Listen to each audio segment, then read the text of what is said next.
ស័ក្តិសិទ្ធិដែលលោកមានរិទ្ធអំណាចជាស្ដា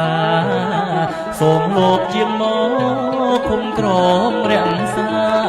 ថ្ងៃមង្គលការកូនប្រុសកូនស្រីមង្គលឧត្តមស័ក្តិសមព្រេងព្រឹកថ្ងៃមង្គលពិតសុំសុខសួស្តី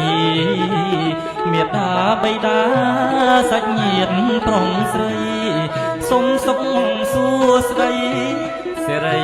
ថ្លៃថ្លាសួស្តីសិរីថ្លៃថ្លាសិរីថ្លៃថ្លាសួស្តី